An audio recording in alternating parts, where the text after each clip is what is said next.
States to the public. All right, roll call.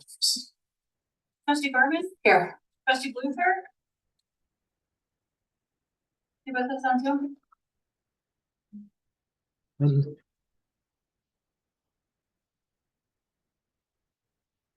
See him. It was a maybe, so he's in Florida yet. Trustee Yeah, he's on McNeil? vacation. Here. Trustee Pierce? Present. Trustee Mason? Here. Trustee Peterson? Present. Mayor Gardner? Present. All right, we are at the, we flip-flop the meetings this week, so we can address some of these items first. So we're starting tonight with the committee of the whole meeting. Couple mayoral acknowledgements first. It's Abraham Lincoln's birthday today, Valentine's Day, so if you forgot, make sure you go out and buy somebody a present today or tomorrow. President's Day is Monday. The office is open here. Right? We are open on Monday for President's Day. Some of us on this board can appreciate it's American Heart Month. And it's also Black History Month for the month of February.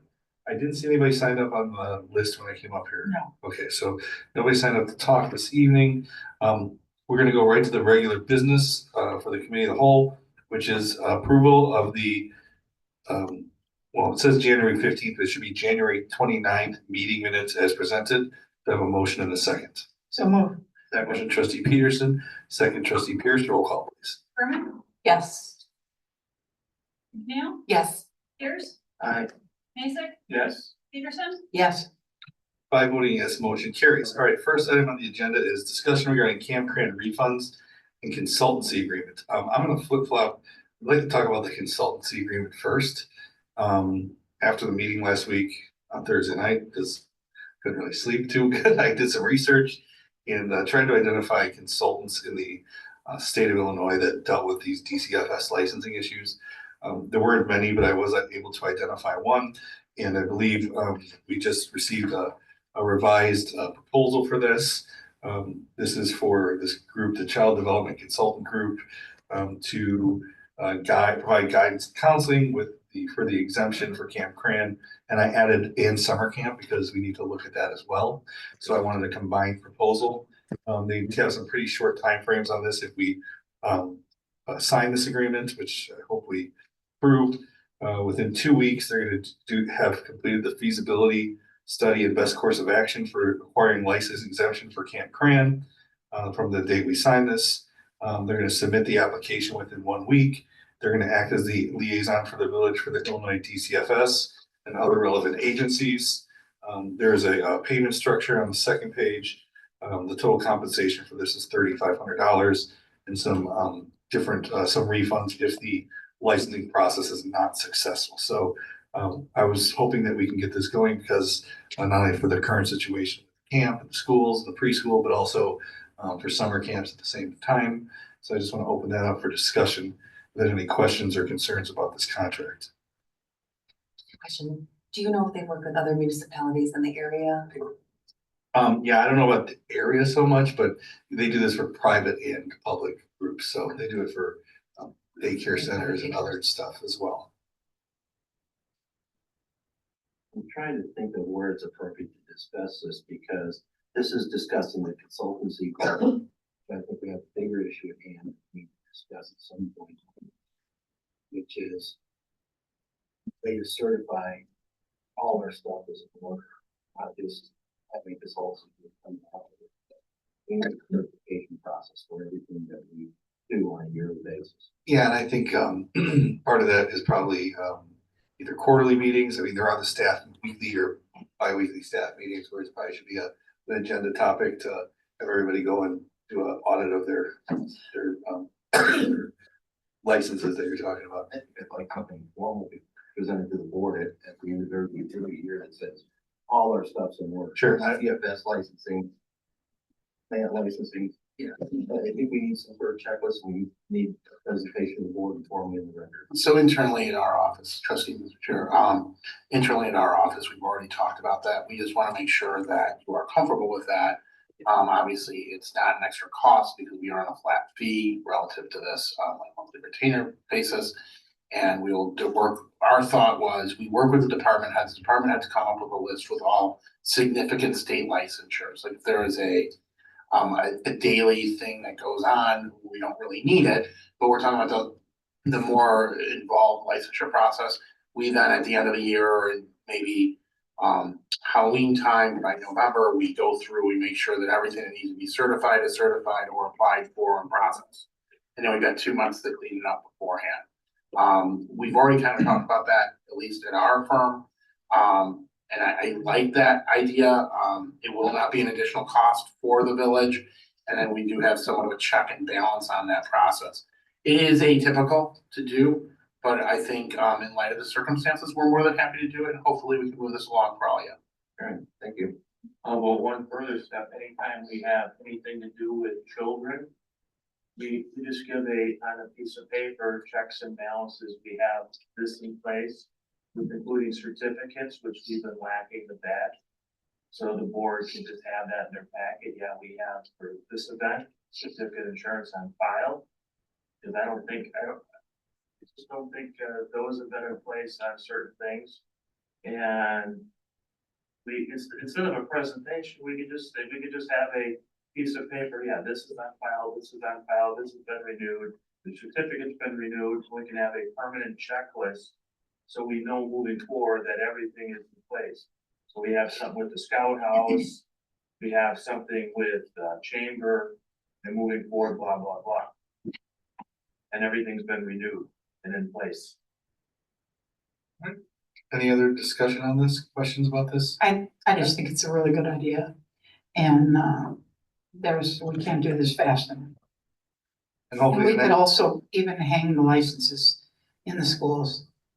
Just hang for them. sure, they should be hung Yeah.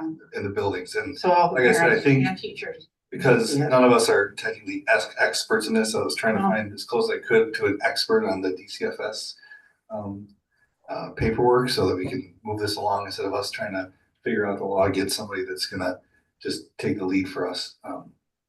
If the board's comfortable with that. I think this is on the regular meeting for approval. Okay. Okay, this is within my, I guess within the administrator, my authority to sign. So is there any objection to me signing this evening? No, We're done? no, not at all.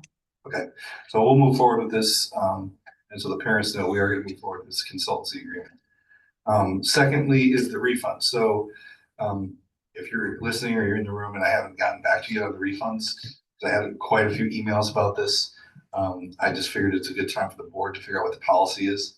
I want to make sure whatever we do is not overly cumbersome for finance staff to figure out several different arrangements based on different circumstances. So I just want some ideas from the board on, what we should do regarding refunds, what the refund should entail, what the going forward cost should be for this hybrid type of program that we're running now. So I'm just looking for feedback from the board, and then we can hopefully come to some sort of consensus at the end and vote on it and give staff direction on how they want to proceed with this, because there's people asking for all different forms of refunds, length of time. I just want to make sure that we have one consistent policy for this. Does anyone want to lead on this, or? Couldn't you just prorate it? Services were used, and you just prorate it for the amount of days not used to make it fair? That is one option for sure. And then I guess there's two components of it. What would be okay, so there's actually three components of it. So one is, the policy on when the refund would stop. We also discussed, for parents that went to Lindenhurst, or I think the Methodist Church, if there's a difference in the prices, we're going to address that. And the third was, what is the cost for the program going forward if the parents are, having to sit there versus, dropping their kids off for the regular preschool. Those are the three, I think, items that are outstanding. Jeff, am I missing anything on that? Okay. Did staff have suggestions for you? Over there, for their thinking? The mayor and I have been thinking this around for the last several days and just trying to figure out what's fair and equitable. But also acknowledging that there are operational costs tied to programming. But also being respectful of the fact that there was some compliance issues on the parent side of things. It's hard to quantify, what the dollar amount associated to a full refund would be. I can tell you just based on some very early research Jim Moran did. Revenues to date for preschool are somewhere in the neighborhood of 60,000. But that doesn't take into account families that run different payment arrangement plans. It seems that there was some irregularities with how those payment arrangements were structured. The staff was very flexible. Parks, right? There's some families that are did lump sum up front, some did quarterly, some are doing monthly payments. So for the finance department to go back and reconcile the exact dollar amounts, right, we have to understand kind of where families are at to date. Ultimately, I've heard a lot of positive things from the community on Camp Grand and the instruction programming that was provided. Certainly, families feel that our teachers did a fantastic job with the programming, despite some of the deficiencies that we had on the regulatory side of things. So there's the opportunity to identify a date, families would pay up through for the services rendered and then refund the additional, right? So just arbitrarily just throwing out there, the board decided that the services were rendered in the capacity expected by the families up until January 1st. Anyone that had paid in full would be refunded that prorated amount back to January 1st, right? And then there's a second component for the board to identify how we should charge moving forward for services that are continue to be rendered. Kind of the feedback I've gotten from the admin down at Parks, who's boots on the ground, so to speak, probably not his boots on the ground as our teachers, is that the families that are participating in the programming still, it's going relatively smoothly. Parents are making arrangements to continue to be on site, work on site, some are doing Zoom meetings, some are just hanging, having snacks, that kind of stuff, but programming continues and the education of these kids continues. So just determining how we want to address that ongoing cost that the village continues to incur. So there's really two components to figure out how we want to structure the refunds. My recommendation would be some sort of prorated format, and then I think the argument we made for moving forward that services continue to be provided for those families that continue to participate in the programming relatively in an uninterrupted fashion over those couple of days when we couldn't hold classes, and just figure out how to navigate that. This is my thought, Paul, based on what you're saying. I don't know how the rest of the board feels, so I'm hoping you from that too. As of January 1st, that's when that was a break in the fall session, and I got spring session. For me, it'd be everybody who's paid up to January 1st receive services. After January 1st, the mayor had committed, and I think the board supported him in this commitment at meetings, that the teachers would be paid up through the end of the year, no matter what. So as of January 1st, in my opinion, prior to that, there were people paid. After that, we stop payment, refund them, prorate them if they've paid in full. If they haven't paid, make it a payment schedule based upon January 1st. No more payments and no more new students till the end of the year until we decide figure out what's going on. Does that make sense? Just let me clarify, just to make sure I understand it. So paying for full services rendered through January 1st. Right. And then January 1st moving forward, families that have paid in full, refund them that amount, and families that continue to participate, no charge for the remainder. Am I understanding that? I think no charge because we screwed this up. Well, But let me finish, please. We also need to identify what we're going to do with the low income payments and the DCFS payments, how we need to refund them. yeah, and that's a entirely different complex scenario that we're trying to navigate through right now. Understanding how again, all in the regulatory realm, there's certain requirements that have to be met to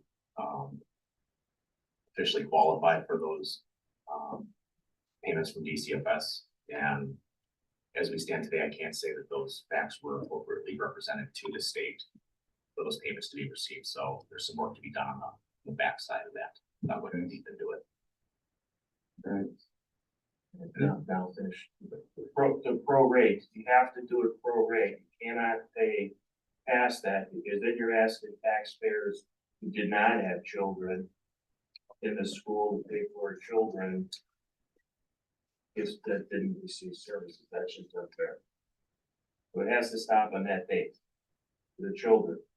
Teachers, on the other hand, we can say we're given a severance package, that's not an issue.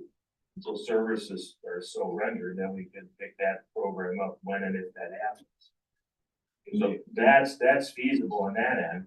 We can't pay, you can't ask someone that's, right now with inflation the way it's going, you can't ask someone that's got no one in school, no one using services, say, by the way, you're gonna get some of your tax money over these children, and they're not getting services for them.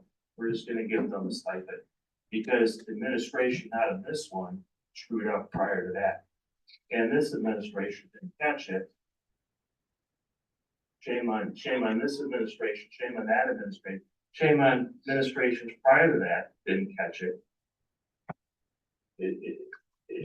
Whether error or not, you can't ask a taxpayer that's on social security that they're facing a child. Point well received. I just want to clarify one component to that, trustee, is that early on when we were unsure if we were going to be able to proceed with programming in any form or fashion, there was discussion. We were trying to figure out how we were to compensate the teachers and not yank the rug out from under them. But as it sits now, all the teachers do continue to provide education services in the classroom. So they are working and earning their paycheck. They're a different factor than the children. Correct. Well, let me just ask, are you saying that the children continue paying with their attending with their parents? Is that what you're saying? If they're attending with their parents, that's a whole different, that's a different package. If they're attending with their parents' supervision, we're allowing that. Yeah. As long as we have insurance. Do we have insurance for that? Is that added on by the best agency? Yes, our current policy does offer insurance that extends to the But do they recreational. know the parents are there with them, so? It would fall under our recreational programming component, so yes, it's no different than if we were hosting an art class or something like that, so we're confident that we are indefinitely. Yeah, the kids that went over to, the only thing I'm saying, the kids that went over the Methodist or whatever that left the program, that's where it's prorated, that stopped, where the parents are going there. I don't wanna hurt the teachers, because it should not affect the screw up that had last administration, because sitting up during the legislative part of it, not dealing with staff on the executive part, we had no idea. It's a shame. Mary? I have a hard time, charging parents. That have to come to school with their child for 2.5 hours and sit there. I was a stay-at-home mom for a long time. I was busy. I had a lot to do. That was the hardest work I think I ever did in my life. So you can't discount the fact that they're stay-at-home moms. And then, I'm gonna be one of those grandparents in there next week. It's my week. And actually I'm looking forward to it, but I don't think we can ask them to pay what they were paying.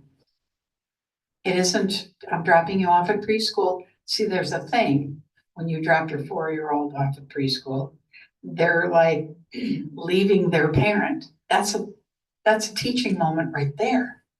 And they're not. Parents going here and they're going in there and they're there, all together. And, this isn't right. We shouldn't be charging them. And I think we're gonna get some pushback, rightfully so. I understand that it's not fair for the rest of the community to be eating this. But this community has eaten a lot of mistakes over the years in prior administrations. I know, I was here. We had a utility tax placed on us for a long time, eating up the mistake that happened. So I'm just saying that this is, you're talking $60,000 and in the grand scheme of things, this shows respect to the parents for what happened. It shows respect to those families, the teachers, for what happened. And I don't think that we should pocket this. I think that it's something that we should do and own. We didn't know, it wasn't the fault of the people sitting here, but we're here, so we have to own it. And I think it just shows respect. That's all I have, Your Honor. Can I throw a wrinkle in this? Because I'm sure we get this email. What is the policy for the parent that says, oh, well, now I went to Lyndhurst and I have to pay X number of dollars, and the parents that are there are not paying anything? Like, what are you gonna do to compensate us? And maybe I'm thinking about it the wrong way. I just tend to think, I agree with everything all of the trustees have said, but I almost would feel better if there was some sort of hybrid situation, because the kids are still getting the benefit of the teachers and the instruction and the facilities and the equipment and the playthings, but I understand we made a mistake and it's a huge inconvenience to have to sit there. Some sort of When you say- discounted. You say hybrid, like, Like they was pay- he like 50%, like it's Some half sort and of half discount. price? I don't know if anyone else is interested in that. I'm sure there's arguments against it, but Yeah, it just yeah. seems like they are still getting a benefit, but it's a huge Sure. inconvenience. I mean, I guess we probably still buy art supplies and stuff like that, right? Yeah. Anyone else have, I mean, I'm not sensing, I wasn't imagining we all be up here today. Oh yeah, this is the plan, because I've struggled with this again for a couple days, like what is the policy? Because I've had different, different angles. I know there's only one parent here, I think, and I don't know if we have a spot, but you like to talk at these meetings. Why don't you come up here and tell us, why don't you come up to the mic and give us a little feedback from a person that it would affect? Well, I don't, Oh, can you give your name for the record? my name is Samantha Harris. I have 2 children in the program. So one in the 2s and one in the 3s. I definitely do not want to speak for all of the parents. Sure. I don't want the emails either. I feel like there are a lot of parents willing to, we want to take care of our teachers. We don't want them to be sacrificed. I feel like it's been stated that that would happen regardless if we shut down. So I feel like there's not maybe much to talk about in that way. Do we need art supplies? Yes, all of these things have been true since last year. Before any of this came up, this program has not received the support that it should have. And the only reason that there are lots of families supporting this and showing up to these meetings now is because these teachers have made it what it is. It's not because of, this room of people necessarily, no offense, but it deserves it deserves that attention. And I think if you asked me personally, am I willing to pay something to still take my child? Sure, I have no problem. It was never about the money. This is a very affordable program. But I also think there's something to be said for the compensation of what has happened, that we all unknowingly were sending our children to something. So, should we have paid anything? If my kid was the one that got hurt or somebody else's, this would be a much bigger deal.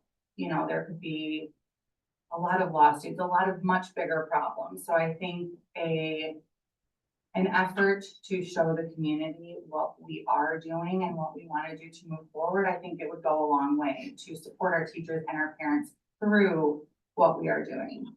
Every single family is figuring it out right now, like 100%. And the moms are great, the dads are working there, the moms are working there. There are snacks sometimes. It's okay, but like I have to pick and choose which child I send. And so today one was sick, the next day, so I don't know right now who I can send, when I can send them. I don't know that anybody would have a problem with agreeing to like a daily rate to be able to pick and choose and invoice later if we keep track of that. Thought it was mentioned before this that that there would be refunds regardless. So I was a little bit confused. I thought that we were like in the FAQs and everything that we were getting refunded already. But for me personally, am I willing to pay something? Yeah, my kid is still getting social time, but I'm definitely missing out on laundry and other things. So, I also just think it would go a long way for what we've been doing. And I think that this community deserves a little bit of like we're here for you, we're gonna fix this and not be the camp grandkillers. That you may have felt, was, kind of stated. So I don't know if that helps. And I appreciate the conversation about it. So, this is more for, the administrator. Thank you very much. Yeah. for your input. When you said $60,000, is that for the whole year? Or is that for this semester? It's hard to say. We got a lot of data to do to calculate impacts financially. The roughly 60,000 that I mentioned was based on revenues collected to date, right? And it's, so we take it, probably not gonna come as a real surprise to you, and as much time before you guys is the system that they use is a little antiquated. It's mostly a paper driven form of tracking, right? So it's not like we can go into a system and just pull and extrapolate very easily what the payment schedules are and how many families we have on payment schedules compared to how many paid in full. So we have to go back at the finance level and look at early on who paid in full, go through some files that are in the former director's office and try to identify the payment schedules that were established. So it's hard for me to say is that roughly $60,000 represents 3/4 of the families paying in advance or making payments to date, right? So there's just a lot of variables play right now to try to identify what the financial impact would be. Well, first of all, problems being none of this stuff is being stored in the limestone mine somewhere. And we're not saying anything. Other than that, we can't even figure out it sounds like we can't even really figure out what the finances are and what the payment schedules were, or what this was, or what that was. I'm confident we will be able to. Trustee, it's just gonna take a little bit of time. Okay, and so I apologize for not having that information at hand tonight. that, A lot of things. so that goes back to me saying that January 1st, we cut the string. Before that, they pay. After that, they don't pay, and whatever we got to do to refund them for that period afterwards. Me sounds fair to them. And to Trustee Mason's point, I don't have sidewalks in my neighborhood. I wish I did, but I have to pay taxes for sidewalks in everybody else's neighborhood. Bike trails, there's only one bike trail in town, it's not one of my neighborhood. I'm paying taxes for the library and I hardly ever use it, except for meetings that I'm watching people lose their minds at. So it's, everybody pays taxes for something in the community. It makes the community better. Standing up and doing it right in this case, to me, I say that. Well, I think we just cut strings at the first refund after that. Let them finish out their year. The people who decide to go somewhere else, we've already said we'll pay the difference, but other than that, you decide to go somewhere else. That's my. And not to add an item on this, but with staff, we need a baseline of basis of comparison for where families are going elsewhere, right? Because there's, as you know, there's a wide range of markets within childcare, right? So if we're gonna use Lindenhurst's fee structure as a baseline, I think that's reasonable. We're kind of middle of the road when it comes to fee structure for what the differential the village would make up. But there are some other rather high priced private facilities, right, where maybe a double or triple cost. And I just want some kind of a benchmark for what we're gonna use as a basis of comparison. Where to make that separation happen. My two grandchildren go to a daughter's school. So, you know, $2,800 a month for two kids who are preschool 5 days a week, half a day. $2,800 a month. We're obviously not charging that. Lindenhurst isn't charging that. Methodist isn't charging that. I think the mayor's defined it. If you want the Lindenhurst, you want the Methodist, we won't get a difference. Okay. But if you decide, in my opinion, if you decide to go to a private school, Montessori, Goddard, somewhere that's gonna be a different type of environment structure, I don't think we should support that. So can I pull the board on this? Phil, I think the first one would be, for the people going forward, there's three options, okay? There's, right, pay in full, what it normally is right now. There's the middle ground, pay half of what the normal fee would be for the rest of this year, or pay nothing. Is there, I'll start with the middle ground. Is there pay half consensus for, like, by show of hands, or pay one half of what they would normally pay for the schooling Going forward. going forward? Pay half So if it's $50 a day, now it's $25 a day for the rest of the year. for the people using it. So you'll use. Yeah, for something, for the supplies and everything else, if they're getting the supplies and the meeting of the building and use of the supervisor. Again, there's an element of some choice there. I don't even know if it has to be half, I just don't know what the costs Sure. are of supplies, of art projects, and like some nominal, something, I don't know. Does that sound like a fair compromise on something like that? All the arts of my mind, Carolina. Okay. I mean, that's not something. Okay, so in the break, we're gonna kind of try and come up with a little policy based on consensus. You gotta figure out the insurance, you gotta do an insurance cost, but there's some insurance cost or something. So, I'm just gonna ask each trustee, do you have a suggestion? I'll start. Katrina, is it okay if I start with you? Yeah, I'm still kind Not there yet? of, Okay. yeah. Rebecca? I'm torn. I Yeah. agree with trustee Peterson and Pierce that we've made a mistake, and in some ways it seems like, are we just squabbling over nothing? But then the business side of me, being a business owner, is like, well, if there are outstanding art supplies or snacks, and I just don't know what all goes into Camp Cran, maybe there could be some sort of nominal surcharge for the little daily things that Sure. they're getting. Sure. I do think that children bring their own snacks, They bring it. for their assigned Yeah, that's. day to I bring do snacks. think that we need to, like trustee Peterson was saying, that. And this is where I'm torn, because we did say about the refunds, but then now there's other factors that still need to be accounted for. And it still kind of sounds like we're not sure if there could be still a big jump from that, but I do think that we need to keep our word, and do what's right. I have a question for the administrator. Say Camp Crayon shuts down tomorrow. We still have to pay the insurance, the same insurance on that building? Yeah, our insurance is down for the year, yes.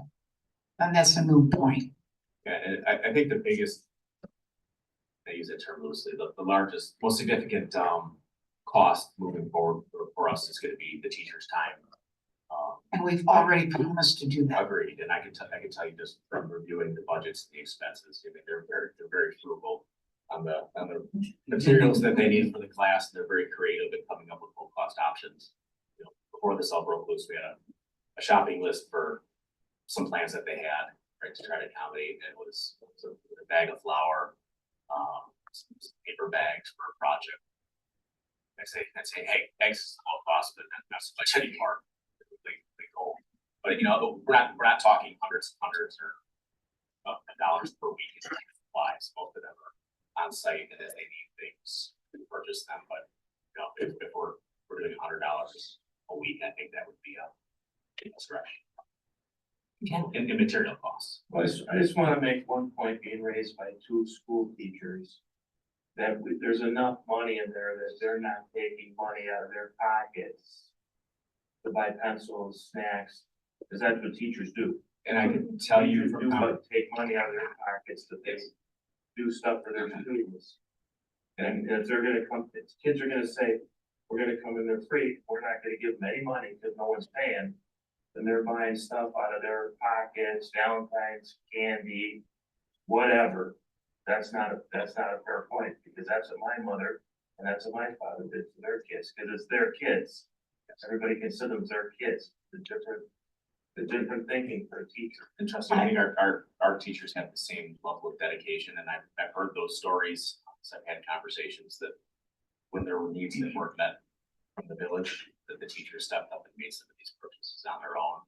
And I think, you know, regardless of the outcome of this, based on the village board's direction, I think teachers are committed to making sure that the kids' experience are as positive as it can be given circumstances. So I'd imagine, I don't want to speak for them, but I would imagine if the board says,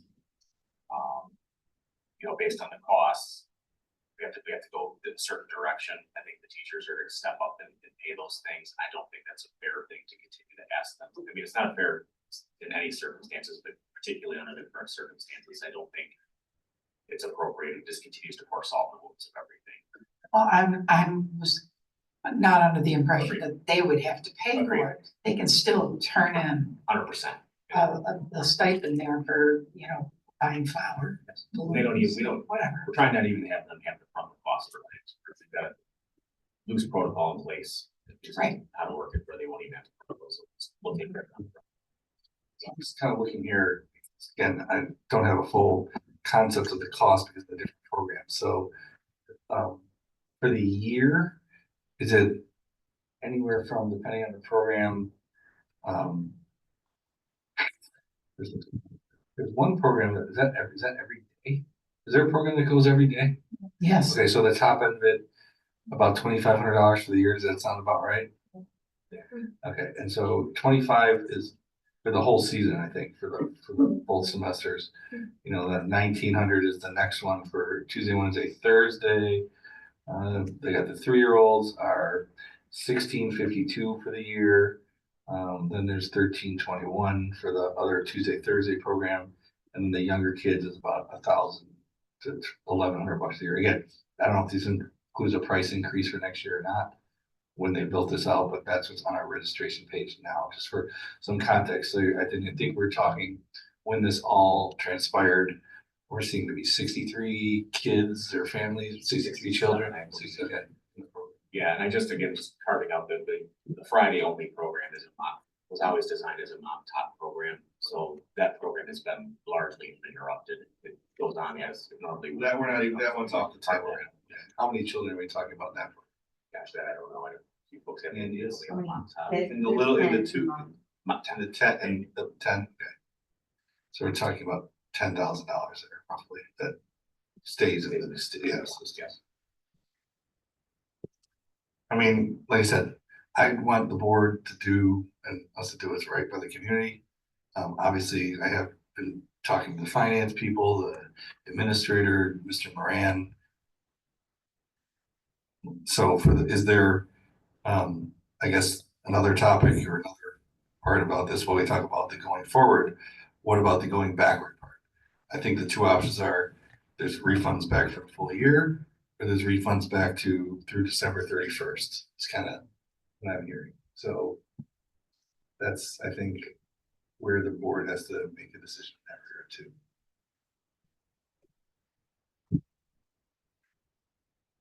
Well, I think December 31st is reasonable. Since we're going forward with not charging them. What about, And this is for the anguish that was put on them. what if a parent calls now and says, well, if it's free, I want my child to come back? If they're already in the program, not people that were not if they're already in the program and they haven't made arrangements, or even if they went somewhere else for the week, I assume we would welcome those families back that are already in the program. Absolutely. Okay, yeah, okay, I agree. Yeah. Okay. And just to circle back, But no new one. No new ones, yeah, no. You might have 50 kids in your class. I was gonna say, Yeah. everything's bringing up. Yeah. Yeah. just to circle back, I would agree with trustee Peterson, and I'm fine moving forward with doing the refund. I just didn't know on the day-to-day, like, you know, what if we sign somebody up, is there like supply fees and stuff like that we should have been? So what I'm hearing is we will, and again, we'll bring this proposal to the board if this is a consensus. If it's not, please, again, we may not have consensus, we're gonna vote on it, but refunds for anything from January 1st or from today back to January 1st, and then any families that participate in the program for the rest of the year will be no fee through the end of the year, so I understand. Does that seem to be the will of the board? Yeah. Okay, all right, so we'll write something up and then we'll bring it to the board for vote for the second meeting, okay? I agree. Any more discussion on that item? All right, and then we'll put the baseline for whatever the higher price is between the Lindenhurst and Methodist Church Okay, yeah, that's reasonable. What is the non-discharge these days? Not sure the cost structure. I believe Limit First is a higher price program. It was 30 years, it was 600. All right, well, let's check the agenda, Matt. Okay, so we'll move that one, we'll bring this back on the regular agenda in a couple minutes. The next one is, 3 is discussion of the marketplace incentive study. As the board may or may not know, we recently, had the developer, we had been waiting for quite a long time. I want to say a year. I've been asking Michael, but it was really the developer. We were waiting for their, incentive request, TIF study paperwork, and of course, you know, when you get it, you're gonna fall out of your chair. But the, without knowing the, what the impact of the TIF will actually be, not only for that, to talk to them, but taxing bodies that have already approached us. I believe we need, some study on what the impact dollars wise would be for us on the TIF, because, you know, how do we talk about incentives if we have no idea how much money we are going to collect? So I think the attorney has more experience in this, and I'll turn over to Jeff because he's been talking to these vendors. Thank you, Mayor.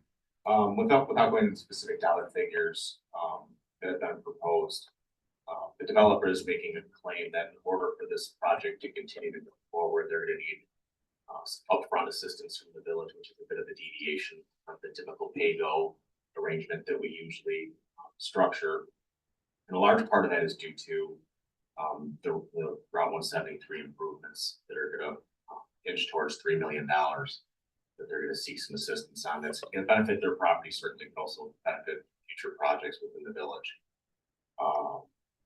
They provided their economic performance forecasts based on, you know, the sales tax and the tax increment on the property tax that's gonna come in. And their position is that they believe the village should be in a position to issue general option bonds with an alternative revenue stream to be the debt service through tax increment, both on the property tax and sales tax. In reviewing their proposal, you know, is a certainly by no means a TIP expert, already identified some concerns in talking with Michael Peterson relative to the information they've supplied, and recognizing that this is a very large ask and we only get one crack to do it right and make sure that we continue with the economic development opportunities that this presents. We sought the counsel of S.B. Friedman, who probably a very familiar name in the village. They've been our TIF consultants for a number of years, and they were the TIF consultants in the structure and design establishment of the marketplace TIF. But they also serve as owner reps in these things. So if there's a proposal before you, it's not cheap. It's $40,000 for them to walk through it, but it's a multi-phased approach where they're going to take on the collection of the data from the developer. And they're going to prepare an independent revenue projection to determine whether or not the information being supplied by the developer is reasonable, accurate.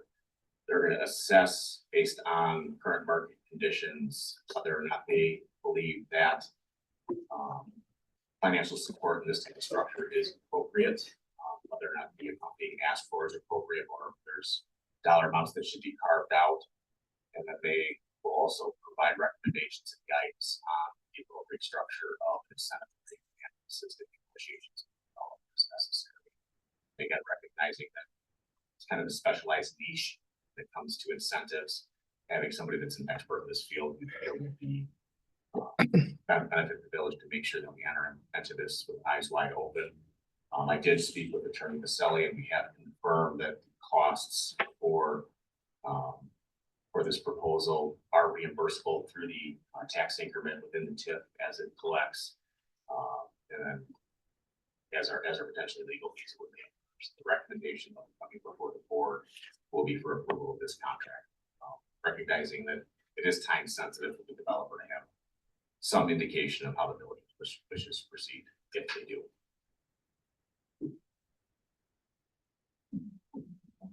All right, Trustee Pierce. Is this the same developer that was here for the Valvoline and the tropical smoothie and the Chipotle and? So we have a number, yeah, there's two different components. There's I can never say it right, but it's Brown LLC or Burgess, which is the master developer that's doing all the mass grading and then parceling out to core acquisitions, which is the company responsible for drawing in the current proposed tenants for it.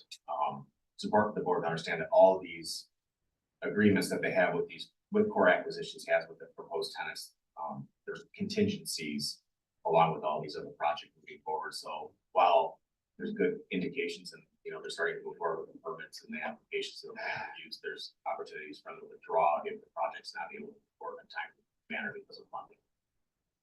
Did they, correct me if I'm wrong, didn't Michael Garrigan and them stand up here and say those items are coming forward with no incentives, they're building out on their own? I mean, I can understand if we got some big project going on around them, but I thought they represented themselves as not looking for incentives. Core acquisitions themselves, the specific parcel developer is not asking for incentives. This is Burgess, the larger developer that's seeking some assistance. But they're Ray Kroc that owns the land underneath and everything else is asking for the incentive. Yes, sir. Okay, what happens if we don't approve it, Tim? The incentive, The incentive.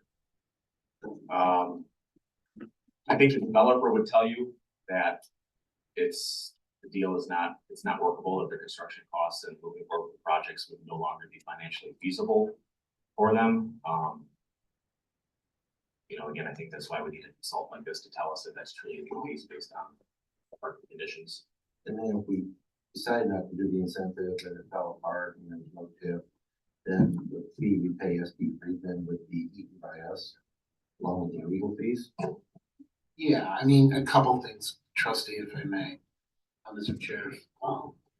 They are reimbursable. We would pay for them. There is a way to structure in a redevelopment agreement that if the transaction did fall through for some reason, that they would reimburse all or a portion of those fees. It's a commercially standard provision. We have not started negotiating the terms of that agreement at this point in time with Burgess or Core or Brown. But those are terms that show up in redevelopment agreements all the time. Obviously, I've done a bunch of them. And it's not unheard of for that to be a fee shifting provision. In representing developers and working on different TIF deals, I almost will guarantee that we'll lose the deal if there is not an incentive provided. In 2025, That's the amount to be determined. yes, an amount to be determined. I am not quantifying anything. I am saying as a flat baseline issue that I don't see this deal going forward without there being an incentive. And I'm not a prognosticator, as I always say, but I don't, knowing the market, knowing what happens in deals these days. But for this incentive to be provided, which is the reason that we did the TIF, there is no deal. And I understand that because going all the way back to the Kmart on Sure. A3, the deals fall apart when there's no incentive. Correct. I get that. My question was, number one, if it doesn't go forward, we eat the fees. What we'll do is we have not started yet negotiating these transactional terms. When we do, we'll make sure that there is a provision, or we argue for a provision that says that there's a fee shifting provision. That in the event that this goes through, that we get an offset of, and it's good faith, it's a lot more complicated than this, of course, but that we would then get reimbursed for all or a portion of the fees committed. Correct. And I think it's very important that we find out what all those costs are, because I mentioned Ray Kroc earlier. I don't want the village taxpayers to end up being Dick and Mike McDonald, who we all know that they're telling their story these days, so I know it. I don't think it's fair to the taxpayers. I sit here and look, everybody's got their hand on the deal. And the taxpayers need to get, our taxpayers, the village taxpayers, need to get something out of this that's fair to them. And I don't want us to get regularly told and fairly sideways and walk away with, oh, that hurt. Can I ask a follow-up question? Because I don't follow. Are you asking for the fees that will be cost on village side going forward, or what their overall ask is. Like, I'm gonna want to know what their overall ask is and what's fair, because if it ain't fair, and we're just feeding everybody's trough and there's a bunch of pigs in the trough, I'm not gonna feed the pigs. and that's why we got SB Friedman coming in to quantify the analysis to determine what is the actual but for, what they'll provide, and I don't know if you guys have done this before, but a gap analysis. Yeah, we've done. All right, so, the gap analysis from SB Friedman will, it's a battle of the experts. SB Friedman is gonna say X, I was gonna say Kane McKenna, because that's what it used to be, but now it's Ryan Companies will say Y, and then ultimately it's our decision, but we, if we want the deal to go forward, there's gotta be, some negotiation on that point. And that's how it, as long as I've been doing it, that's how it's always going. Yeah, so I guess this is part of the education process on what, if anything, we could do that's gonna eventually benefit the taxpayers and not, put us in the deficit on the project. Yeah, I mean, you see the number in their report, and it's a big one. And like I said, there's, I'm sure, a middle ground and discussion about upfront payments versus paying back over time with the TIF. But again, I don't want to get in a situation where we have a TIF where we can't pay back the money, like we're in a space with, I think, one of our current companies, industrial companies. We got finance guy and negotiate. Yep. So are you guys okay with putting this in the regular meeting for a vote? Okay. All right, any other business for the cow? All right, I'd ask for a motion to adjourn. We'll take a 5 or 10 minute break, write up the stuff that we need. So moved. Motion trustee Peterson, Second. second trustee McNeil, all in favor? Aye. Any opposed? Okay, this meeting's adjourned at 7:25. We'll come back in about between 5 and 10 minutes. The door. You didn't run outside the door. I can't hear you. It's 7:30. We're calling the regular meeting to order. Roll call, please. Here. Here. Trustee Pierce? Present. Trustee Mason? Trustee Peterson? Present. Mayor Gurke? Present. First, item is the consent agenda. There are 2 items on the consent agenda. For clarification, the meeting minutes are from January 29th, not January 15th. Do I have anyone requesting to remove any of these items? The other one is the Easter parade. So otherwise I entertain a motion in a second to approve those items. So moved. Motion trustee Peterson, Second. second trustee McNeil, roll call please. Berman? Yes. McNeil? Yes. Pierce? Aye. Mason? Yes. Peterson? Yes. 5 voting yes, the motion carries. Next item number 3 is consideration and approval of payments of accounts payable as prepared by staff in the amount of $417,213.04. Do I have a motion in a second? So moved. Motion trustee Peterson, Second. second trustee McNeil. Any discussion? Roll call, please. Berman? Yes. McNeil? Yes. Pierce? Aye. Mason? Yes. Peterson? Yes. 5 voting yes, motion carries. Next item is consideration and approval of a resolution approving the 2025 special events sponsored by the Antioch Chamber of Commerce, resolution number 25-06. Do I have a motion in a second? So moved. Motion trustee Peterson, Second. second trustee McNeil. For clarification, I've spoken to the administrator today. I'm just asking the board at this point to approve the dates of the events. Regarding the carnival, we have to have a further discussion regarding the potential traffic impact of shutting down the street while we go through that. So, Chief Administrator. Yeah, as you recall, this was briefly touched on when Chamber presented their event schedule. One of my biggest concerns with the current site of the Taste of Summer would be the need to close down the Orchard Street extension with the redevelopment of our park, the narrowing of that roadway, and the fact that we now have significant traffic volume backing in and out, looking at peak traffic times on the weekend. I think using Depot Street as a bypass for the Orchard Street extension is not going to be as easy as it used to be. I think it would create some public safety challenges. So again, I want the board's input on how to work with the chamber. My recommendation would be that we do not allow them to close the Orchard Street extension as part of the carnival when it comes to town, just because of the traffic challenges and safety impacts I think we're going to have. Trustee Peterson. Well, if it's going to be open, I don't know where the carnival would be if it was over on Toft, which, it used to be over there. We're gonna have a lot of people crossing 83 to go to the park, or maybe they're gonna put the carnival back by, what is it? Skidmore back there? I don't know, would they put it back there I then? think they would have to use most of the parking lot there too. They did utilize, they did contain it mostly to that area back when we had the sinkhole. We were doing the repairs to the sinkhole on Orchard Street. They were able to hold it there.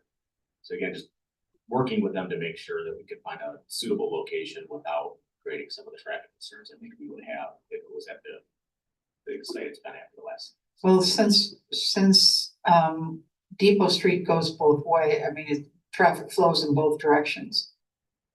You can still get to the other side of town through like the train station parking lot and over by the pool and the library, go out that way as well. I'm just worried about safety for people walking. There's gonna be a lot of people with that open and a carnival there. And the traffic going by with the new park, people crossing. I don't know. You're the officer. I don't know. I think the benefit of the crossing here is that it is a controlled intersection. It does have pedestrian crossing signals that can be utilized. And just comparing it to some of our other high volume events, we have the wine walk where we have 400, 500, 600 people in the downtown area crossing. Historically, we haven't had a problem with pedestrian safety. Again, that's making the assumption that folks are going to use the designated crossings as they're supposed to. So you always run the risk of folks running back and forth. Is there a crossing from the new park over to Skidmore? There is a designated crossing. Yes. Yes. Yes. That bothers me. That worries me, but I will defer. Trustee Mason, you have? Yeah, the only, this wall that heals. This is more logistics for ED, and I don't know how long they're gonna have that there. It'd be a shame if they don't have security on that. I think it's vandalized at night or ruined in Antioch. People got ruined in Antioch because they don't have proper security. Their thing. That makes sense? Because there's all these Yes. idiots that wanna do something. And there's still people that think that wasn't a real situation. So with the prior chamber events, so when we had a more active explorer post, we were able to allocate explorers to help sit and offer security again. This is going back a number of years, and the world has kind of evolved since that point where I don't know. I mean, with the explorers we have, I don't know that I'd be comfortable putting them in charge. Remember we had that thing that, I think it was Ainsley that had, or the. The Lincoln. The Lincoln thing? Yeah. Yeah. Train car. 24 hours. And that was provided by the vendor themselves. They had a train that traveled with the train car. Right. I would imagine that there's gonna be some requirement in place on the wall as well. It's a pretty sophisticated operation. We can look into that a little further as Yeah, as security. kind of worrisome. kind of side would be. Yeah, I'll And make then sure. if they did get vandalized, and we've got custody control of it, who would be responsible for it? Can I ask you a question? Does this really have to be approved by Mr. Shaughnessy, since it's their property technically in where they're putting this? I mean, this isn't even really our. Right. Osmond Park, that's township owns everything below the waste management, so is this really a township thing? That's the other part too. Well, don't we partner with them on that park? Yes. Yes, we own the hill, they own all the part that's redeveloped, so technically it should be on their certificate of insurance, it should be on their, yeah. That's the whole point. I don't know how to say this politically, but also with the location of the proposed carnival being on Orchard Street with the proximity to the new park. There's other safety implications with carnival workers coming to town, right? We do our best to try to background check them. It all depends on the cooperation level of the vendor itself. But again, taking into account, we do have a park where there is no proximity to kids. There are amenities that could be put at risk by folks that don't necessarily always care about the town. We do have vandalism issues often when the carnivals do come to town, and I would hate to see them use that park for purposes other than what it's intended for as well. So sometimes creating some space between the two, something like that is. Okay. Are we able to mark that crosswalk a little bit better? Cause I noticed at I see what Trustee Peterson's saying, like at the summer concert series, the kids were like dipping back and forth across Orchard from the park to the concert to the park, and I could see somebody I'm worried that they might get hit if they're Yeah, back and forth, back and forth. yes, we can get some temporary signage up that help this. And it has been a site of discussion between Dennis and I, where we've discussed the potential for maybe looking at exploring some of those LED, activated take switches for that crossing. It's something that we are monitoring. So I guess we could tonight approve her dates, the dates and the, generally the programs, but traffic calming or, the police have to work on the, location, I would say, and then we have to talk with Tom and make sure that, they're on board. I would say with that wall, I mean, either the company that is putting this on or the chamber would have to get private security for this. I don't think that's. PD, I don't want us to become responsible for the safety. Maybe that. All right. When we're talking security, we can't be talking hiring one of our friends that sits on a chair somewhere. No, no, licensed security, yes, yeah, licensed security. All right, And I'm okay with the traffic not, Right. not opening. I'm just wanted to bring it No, up. it's healthy discussion. I'm fine. So so the resolution, I guess we can, clean it up a little bit. I don't even know if we have jurisdiction to even be discussing, that part of Osmond Park, because technically we aren't the record owner of that parcel. So, with that being said, I have a motion, second, a roll call, please. Berman, Yes. McNeil. Yes. Pierce, Aye. Mason, Yes. Peterson, Yes, All right, 5 voting yes, motion carries. Next item is consideration and approval of an ordinance adding one Class B and Class C tobacco license for Tobacco Hub, which would be located at 320 East Illinois Route 173. Ordinance number 25-2-6. Do I have a motion and a second waiving the second reading? I'll move waiving the second reading. Motion, Trustee McNeil. And second, Why are we on? tobacco license. I'll second just to bring it to To the the floor. Okay, I have a second from floor. Trustee Peterson. Discussion. More discussion? Okay, yeah. So there wasn't really many questions asked this time, so I was Here really we are surprised. again. Yeah. How many times do we have to say no? It's across the street from the high school. I'm ready to call the vote. Okay.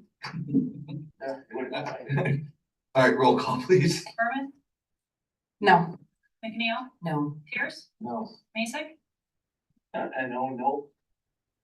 Peterson, no. All right, 5 voting no, or motion fails, motion fails. All right, next item is consideration and approval of ordinance granting a variance for an electronic message board at 1133 Main Street, Antioch, Illinois. Ordinance number 25-02-07. Do I have a motion and a second waiving the second reading? So moved, waiving the second reading. Motion Trustee Peterson, second Trustee McNeil. Again, this is the one that came before the PZB high school. So any other discussion on this, Trustee Pierce? We haven't read at the bottom, but we should consider if we're going, against the PZB, that we put in place some restrictions that tie it strictly to school-related events and activities. And that we, I hate to see it become an emotional thing for messages coming from the state or coming from people other than, Sure. I think it should just be strictly for if they're doing this for school events and activities like a football game, a cheerleading contest or something. It shouldn't be for any messaging of what they want to tell the public. Sure. So I know Howard is on Zoom. If there are any questions? Are there any discussion, other questions? Yeah, I think planning and zoning was right to know this, because once you approve a free speech, they can put any woke message on there. they want, you can't control the message. They can basically put any gosh darn message and we're gonna have no say in the message. So if they, I mean, it's good. You can say they can't, they're gonna. Can't, they're gonna. That's gonna be the problem with the sign. No pictures, they're gonna put a picture. So that's gonna be a problem with the sign. Trustee Peters, oh, sorry. And it's just gonna get, you know, the light, everybody complained about the light, now you're giving them more and more and more. You know. But are they gonna get rid of the other sign and replace it with this sign? No, I think the sign is already there, but it's just the functionality that they can, But they just wanna tune it up. they wanna tune it up, yeah. So they wanna put flags, they wanna put cheerleading, So, yeah, cause I know that, cheerleading flashing stuff on it. like, if you go by Lakes High School, which is different, there's, you know, it's on Grass Lake Road, no houses or anything. That one is Yeah, Antioch. this is gonna be a light issue. This is gonna be right at the It's top. already a light issues. Yeah, well, yeah, you're gonna make it even worse with pom-poms and whatnot. Trustee Peterson, and then back to Trustee Burton. Trustee Peterson? Yeah. I do not think that we should veer from our ordinance. In this especially, it's on Route 83. We held Anastasia's to a very strict line, and they have done it. And I cannot, in all good conscience, sit here and let the high school do something different, just because they're the high school. There are people driving on Route 83 there, and as you drive up and it changes, you know, it could cause an accident. Right. And people don't realize something flashing at you. Really, it's very, very dangerous. There's all those people who live there with that thing flashing. They'd have to have new curtains put in their house. And I understand it'll only be sometimes. It's not gonna be sometimes. I was pretty much gonna say example of that, and the fact that there's a lot of students that are going, you know, across the street, and I just don't think that it's a good idea there. And I started this at PZB a long time ago, and I remember one of the first things was this sign ordinance, and we keep going more and more and more. I remember here with Mr. Skidmore at the time saying how he had changed the sign at the Methodist Church, and we were like, oh, and they got this little red sign here, and now, you know, we keep Right. pushing that envelope, so. We just can't do it. We can't let somebody, because they're another taxing body and they're a school, get away with it. We set an ordinance and it was for a reason. It was for public safety. And we just can't let them decide when they want to put graphics on there in all different colors. No. But the only thing I would say is, like Lakes High School, I actually love the idea that I love the messaging and the flashing, but because of public safety, I'm gonna go along with denying it as much as I personally would like to see it, but Trustee Peterson's right, you don't need to be having flashing things at you and trying to read and catch up on the latest news as you're driving down 83. If it was in a different location, it might feel differently. Exactly, I yeah. don't think they get pedestrians walking. Great, there's the difference there. All right, so I've been doing this for 4 years, but I still can't figure out the numbers on if we were gonna vote, like, you know, just for the public's knowledge. Since it was a 6-0 votes to deny it, what would the numbers need to be for the change in supermajority? Because It is a variance, so it is just a simple majority. The only one that requires a supermajority. It's an excellent question. It gets asked all the time. The only one that requires a supermajority under state law, the zoning code and the Illinois municipal code, is a special use permit. All right, so I guess we're ready for roll call. Berman,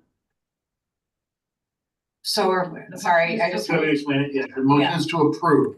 So an affirmative vote would approve the request for the sign. A motion to deny, the motion to no would be a no vote on the sign. No, for no sign, yes, for yeah. And let me rephrase, the enhanced sign, because there is already the sign. So, no, Yeah, no new design. Berman, no, McNeil, No. Pierce, No. Mason, No. Peterson, No, All right, 5 voting no, motion fails. Next one is consideration and approval of a resolution accepting and approving a proposal with SB Friedman Development Advisors LLC for tax increment financing consulting services for the Village of Antioch, resolution number 25-07. Do I have a motion in a second? so moved. Motion trustee Peterson, Second. second trustee Berman. Assuming we probably don't need any discussion on this. All right, roll call, please. Berman, Yes. McNeil, Yes. Pierce, Yes. Mason, Yes. Peterson, Yes, All right, 5 voting yes, motion carries. Okay, next item, is there a change on the plan? No, it looked pretty straightforward to me. No, I mean, for the terms of what we talked. Yes, the next item would be the consideration of the resolution authorizing for the refund payments. There was some discussion about giving a full year refund payment for those participants.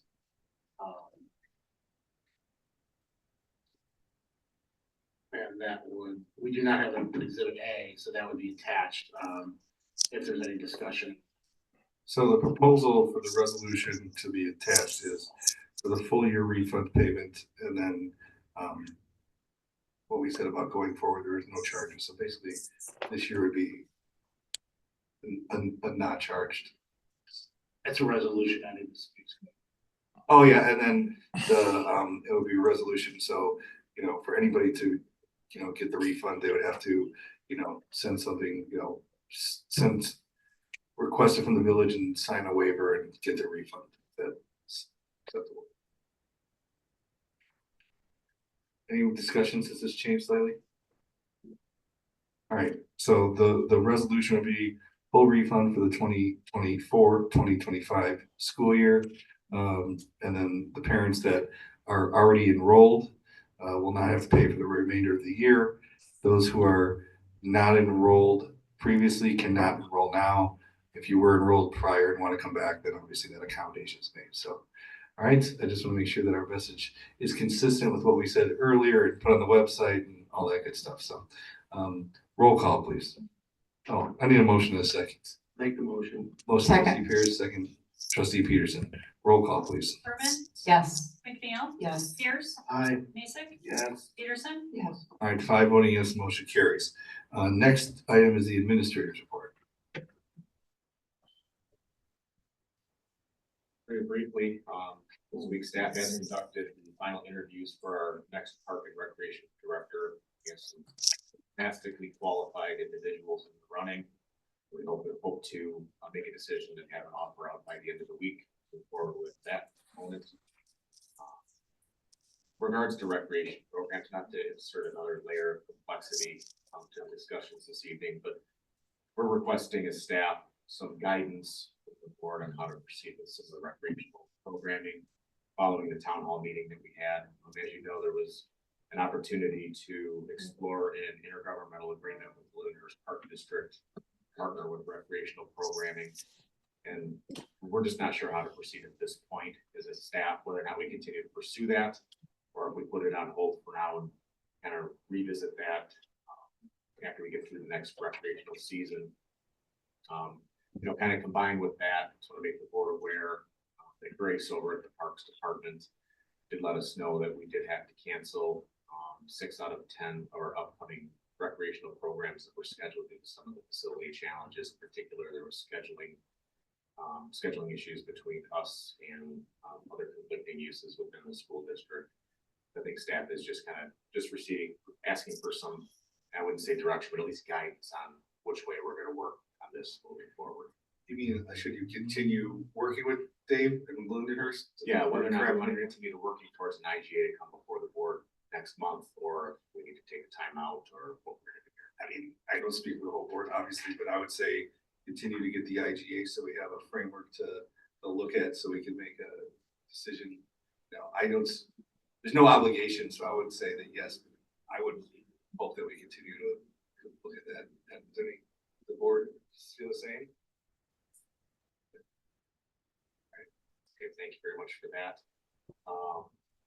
Village Hall bid opening is coming up on February 18th for the remodel, so hopefully we'll have some good numbers, so keep your fingers crossed on the bid opening that will come through. There's a meeting coming up tomorrow in regards to the redesign of, or build of the new public works building. We're about 95% of design, so we've got a meeting scheduled tomorrow to kind of see where Williams Architects are at with that entire process. We'll have some updates for the board at the next meeting. And again, as we see what's going on outside, we hear the plows going by. I just want to acknowledge our public works department for all their hard work, keeping the streets safe and passable. I want to acknowledge Grace Ford down at the Parks and Recreation office as our sole single last girl standing. And our full-time staff of the Parks office, she's taken on a lot of ancillary responsibilities with a smile on her face. And I too just want to acknowledge our teachers as well for all of their hard work and dedication. It's certainly been a difficult scenario to navigate. And again, despite many of the challenges, they continue to work towards their mission of taking care of our kids. And tonight as they're here, they're smiling. So I appreciate all of their efforts as well. That I will conclude my report. Question, Trustee Pierce. Sorry, but the 6 out of 10 programs that were canceled, do we know what they are? Jim, if you can correct, so volleyball primarily was canceled. I think it was a lot of volleyball stuff. School availability or? Yeah, so yeah, there's the basketball programming that's still slated to run. But again, one of our largest challenges when it comes to our recreational programming is the availability of indoor space. And naturally, the school's going to prioritize their own activities and programs that they have scheduled. And if if we agree to a contractor and agree to with Hot Shots to try to run a program and the date conflicts with something the school has or something that comes up, obviously they have first right of refusal for their own spaces. And that was primarily the contributing factor for the facilities. And then when it comes to Grace, if she's doing a lot more work, is she getting somehow rewarded or compensated properly? Well, we hope to get a parks director, they're giving us headaches. But no, we are no, I guess it's a simple answer to that. Yep.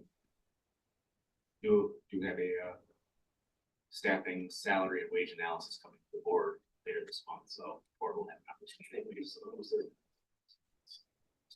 Get an HR person. And we did receive draft job descriptions, salary ranges for those positions. We are based on that. I swear to God, Dennis Tatum and told his employees to say back and forth all night to prove that they're working. Any other questions for the administrator?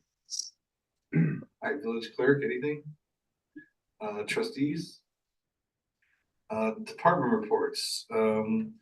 It really should be, I believe, community development, finance, and police, correct? All right, so Howard, I think, is online. Yes, Hi, Howard, how are you? good. I'm sorry to not be there because of the weather, Right. but I'm here.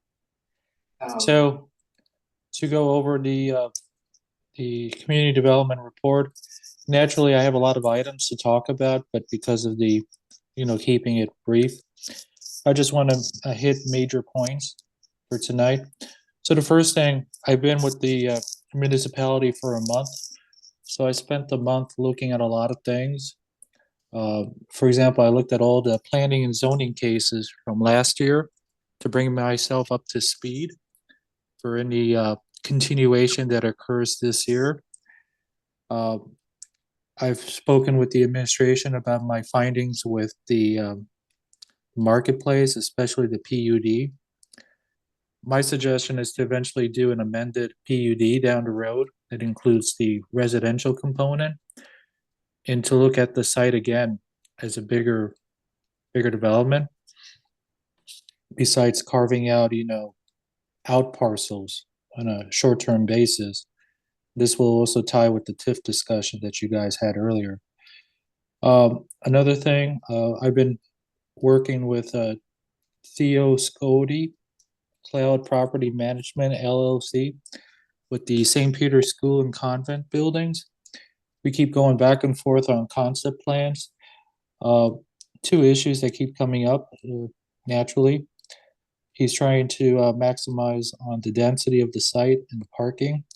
So I've told him, per the underlying zone and what have you, you need to bring down the density and the parking. So I'm still working with that developer, so there's no concept plan moving forward at this point. I've also participated at the Planning and Zoning Board meeting last month and also Historic Preservation earlier this month. So I've introduced myself, working with both boards and commission. I've conducted one-on-one sessions with my building-related employees to gather a little bit of information from them to understand what their roles and responsibilities are with the municipality, ways to communicate better and to improve the work environment and stuff like that. I've also started looking at two items that's going to be municipality related. The first one is the sign for the new municipal hall, village hall building. I see possibly three variances that have to go in front of the board, which I'll naturally bring on behalf of the municipality. And then the second one is a proposed text amendment to allow for civic buildings in an estate zone for the public works building. So those two items are going to be coming down the road as the months progress. I've also had a very good discussion with the mayor and the village administrator on three long-term plans for 2025.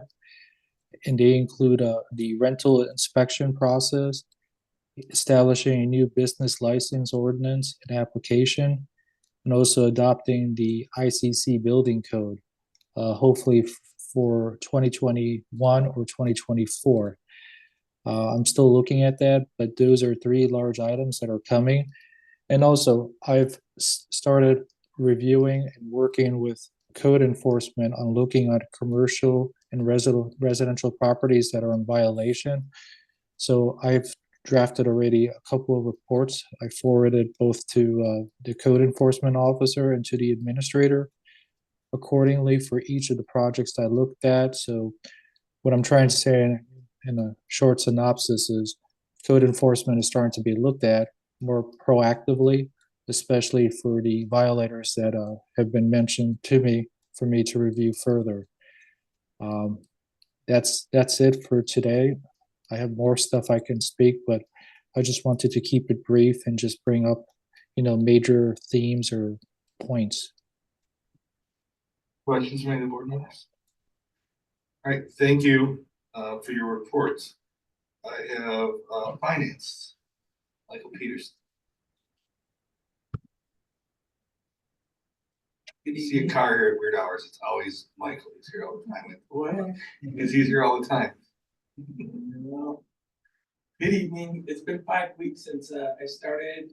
Been very busy with onboarding and gaining access to dozens of online portals. And I'd like to publicly thank Clerk Lori Romine for all the onboarding assistance. It would take me way much longer, and I really want to say thank you. Like it really made a difference for me. Administrator Fitzgerald, directors and finance staff have all been very welcoming and supportive and patient during this process. So I thank all of them as well. The number one finance priority is fiscal year 2026 budget. It started with the discussion to end the use of ClearGov software for budget entry and reporting, which made several employees and directors happy and saved $16,000 annually, which makes me happy. Big thank you goes to Assistant Administrator Jim Moran for his efforts to close out the contract. Thank you, Jim. The ending of the ClearGov resulted in rebuilding the budget structure in Excel from scratch. The structure is completed.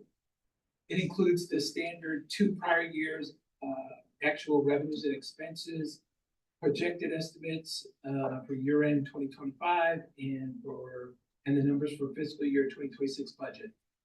I further added to the document 5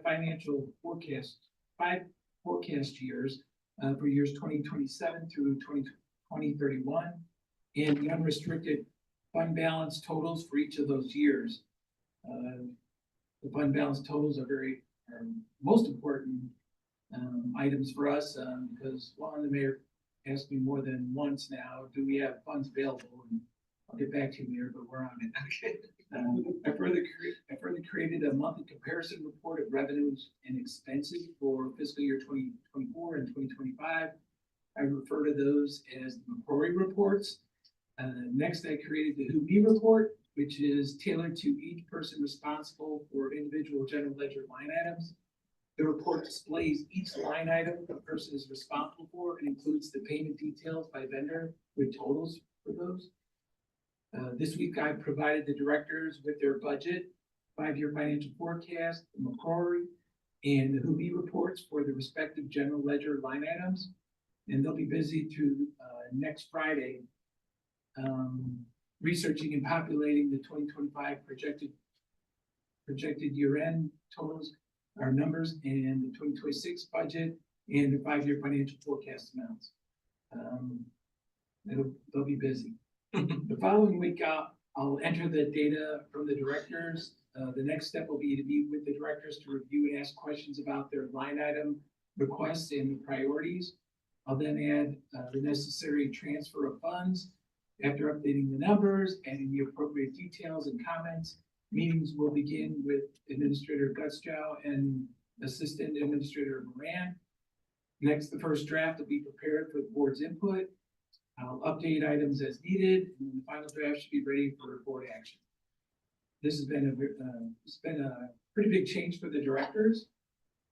I appreciate their willingness to accept change and their patience during this process. Much appreciated. Quick side note, I received a nice clap from Deputy Police Chief Norm Johnson during our first meeting, so I know I made one person happy. I'm gonna be working on the others. The second priority is staffing. As you may know, Accounts Payable Clerk Dawn Muskovich is retiring April 11th after 17+ years of service. Clerk Romine, Assistant Administrator Moran, and I interviewed 3 candidates. We have 2 possibles. We made an offer to one, received a counter offer, and we're considering options now, so more to come. The third priority is software. Antioch's current financial software provider is GWorks. We use their desktop version. GWorks has given us notice they will no longer provide support to the desktop version as of December 31, 2025. They're encouraging us to move to their cloud-based version. Given the timing, we did not have a choice, so we will work the data migration into our 2025 schedule. The reason I'm making this a priority is because switching software requires 7 to 9 month lead time to be added to software companies' deployment schedule. So I'm researching cost and municipal references at this time, and I'll be bringing back more information about that. I have a few more projects needing my attention, but these are the top 3 at this time, and there's my report. Questions for Mr. Peterson? And we're very happy to have you here as well. Thank you. All right, so we have police. Interesting. Good evening. This past Saturday, we conducted our recruitment testing. We had over 40 applicants. We're pleased to report that. I'd like to personally thank, we would like to personally for showing up with the board and the well. Recently, we held our inaugural Antioch area clergy meeting. This is something new. We've invited church leadership, not only within Antioch City, but also township. We're discussing things on how we can partnership in the community as far as elder support, counseling services they provide, transportation assistance for individuals with disabilities, and collaboration with the Open Arms Mission. In return, we'll be providing them with community education, engagement, CPR and arcane training, threat assessments for their places of worship, active shooter preparedness, and some self-defense training as well. I'm excited about this program, and I'd like to invite you guys to attend. Our next meeting is March 13th at 2 p.m. at Christian Life Fellowship Church.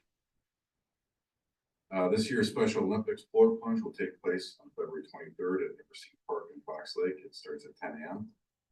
Our team for the police department is called Antioch Icebreakers. Alongside, we'll have some teams from District 34 school staff. For budget collaboration, I did hear back from Deputy Chief Johnson and Commander Garcia that they had a great time with Michael Pearson. Very professional and thorough. So I just wanted to thank you for that. And this is a reminder that the Antioch Area Outreach Meeting, which is formerly known as the Antioch Homeless Coalition, will be at the library Our meeting is again this Friday at 9:30, if you guys are interested in attending. And we continue to support them and collaborate with them. I have their meeting notes, if you guys would like to see what they kind of go over and talk about it. Get them to.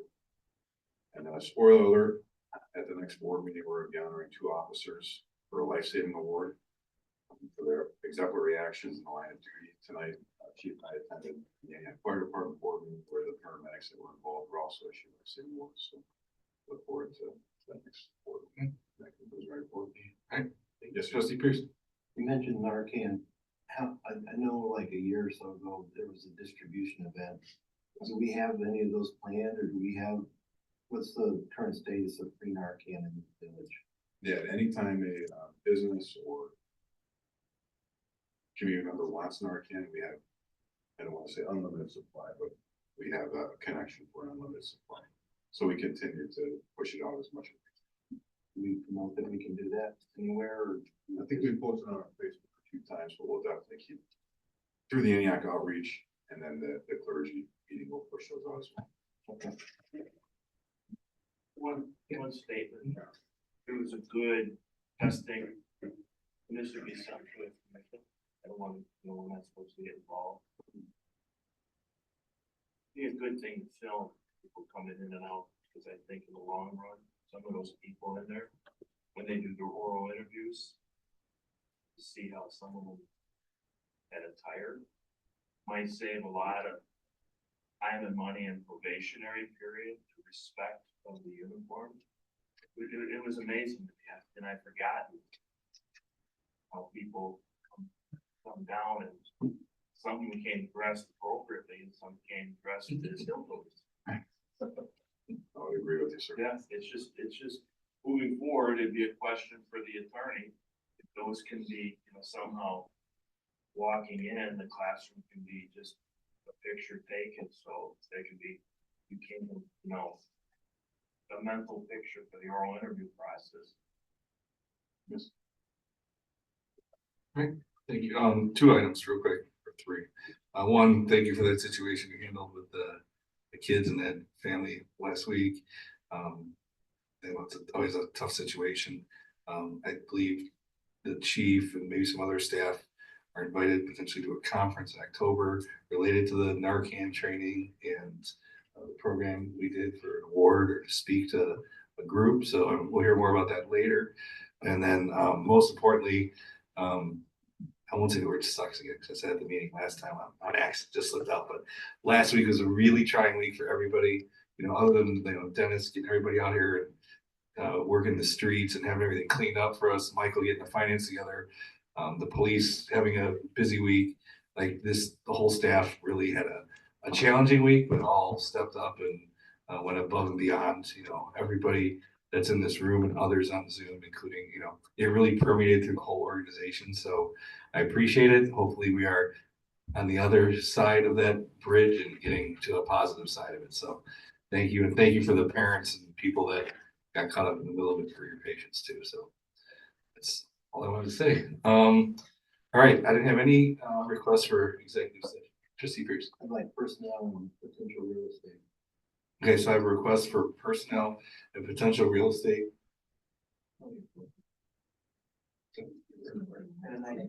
All right, so I have a request for executive session with no further business to take place after executive session. Do I have a motion for Trustee Pierce? Do I have a second? Second, Trustee Peterson. All in favor?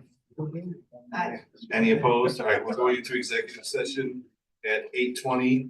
No further business taking place afterwards. Thank you. You guys have any questions?